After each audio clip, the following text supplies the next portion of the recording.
Tinapay mula sa langit. A daily morning devotion with CRC family.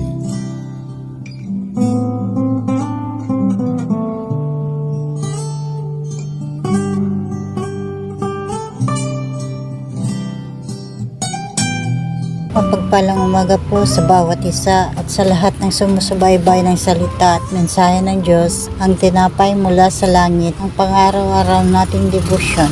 Ako po si Sis Connie Katapang ng CRC Makati. Bago po natin basahin ang mensahe na pinarating, tayo po ay manalangin. Ama naming Diyos sa langit, salamat po sa umagang ito. Kami po ay lumalapit sa iyo. Samahan niyo po kami at pangunahan sa pag-aaral ng iyong salita at lubusan po nawa naming maunawaan upang may pamuhay namin ito. Buong puso po kaming humihingi ng kapatawaran. Pakalinisin mo po ang aming puso at nang kami ay karapat dapat sa iyo. Pagpalain mo po ang bawat isa na nakikinig sa inyong mensahe. Salamat po Ama at ng banal na Espiritu sa paggabay at pag-iingat sa amin. Ikaw po ang siyang madakila at mapurihan sa tanging pangalan mo lamang Jesus. Amen. Ang pamagat ng ating pag-aralan ay God's faithfulness work both ways. At ating pong basahin ang Joshua chapter 23 verse 14. At naririto sa araw nito ay umayaon ako sa lakad ng buong lupa at sa inyong talastas sa inyong buong puso at sa inyong buong kaluluwa na walang bagay na nagkulang sa lahat ng mabuting bagay na sinalita ng Panginoon ninyong Diyos tungkol sa inyo. Lahat ay nangyari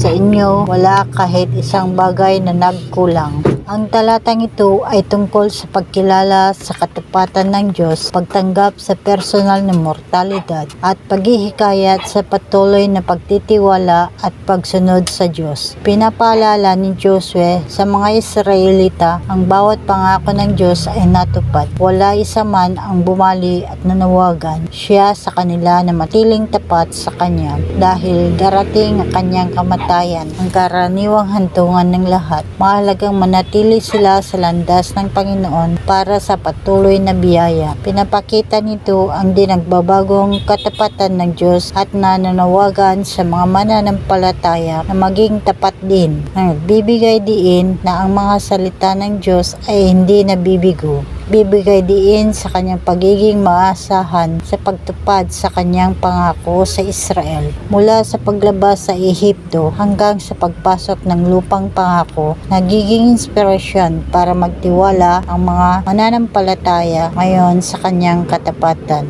Ang nagpapaalala ang Diyos ay laging tumutupad sa kanyang mga pangako, kaya't ang tamang tugon ay tiwala, pagsunod at pasasalamat. Ang pagpapaalala na ang Diyos ay tapat sa kanyang mga pangako, lahat ng mabubuting bagay na kanyang ipinangako ay natupad at wala ni isa mang nabigo. Ang kahulugan paliwanag, ang pagpapaalala ni Joshua sa huling bahagi ng kanyang buhay. Si Joshua ay nagpapaalam sa Israel. Pinapaalala niya na siya malapit ng mamatay, ngunit bago siya lumisan, nais niyang diin ang katapatan ng Diyos. Ang talata ay malinaw na nagsasabi na lahat ng mabuting pangako ng Diyos ay natupad. Ito'y patunay na ang Diyos ay hindi nagsisinungaling at hindi nagkukulang. Pagpapatibay ng pananampalataya, ang Israel ay nakaranas ng maraming tagumpay laban sa kanilang mga kaaway at nakamit ang lupang ipinangako. Ang lahat ng ito ay bunga ng pagtupad ng Diyos sa kanyang salita. Ang aral para sa atin ngayon ay tiwala. Maaari tayong magtiwala na ang Diyos ay tutuparin din kanyang mga pangako sa ating buhay. Pag-aalala, mahalaga na alalahanin mga ginawa ng Diyos sa nakaraan bilang patunay ang kanyang katapatan. Ang paghahanda,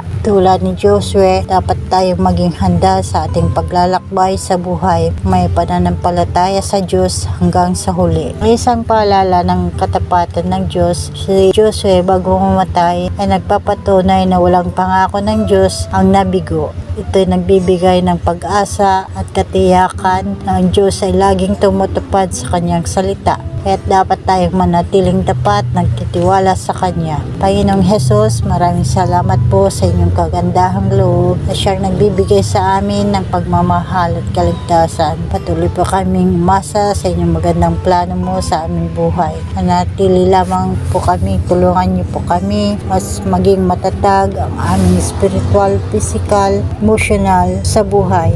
Ang aming pananampalataya sa iyo, Panginoon. Salamat po sa pagtutuwid niyo po sa amin. Nakaalign kami sa iyo na naipapahayag namin ang kabutihan mo. Tulungan niyo po kaming lagi na makinig at sumunod. In Jesus' name, Amen. Maraming salamat po sa inyong pakikibahagi sa aming programa. Lagi po natin pagnilayan ang salita ng Diyos mula sa ating puso. Dahil labis ang giging paunawaan natin dito. Uli niyo po kami samahan bukas sa pagingila ng kanyang salita dito sa programa ang Tinapay Mula sa Langit. Alayin niyo pong i-share ang video na ito upang kayo rin ay maging pagpapala sa iba. Palayan po tayong lahat ng ating Panginoon. Magandang umaga.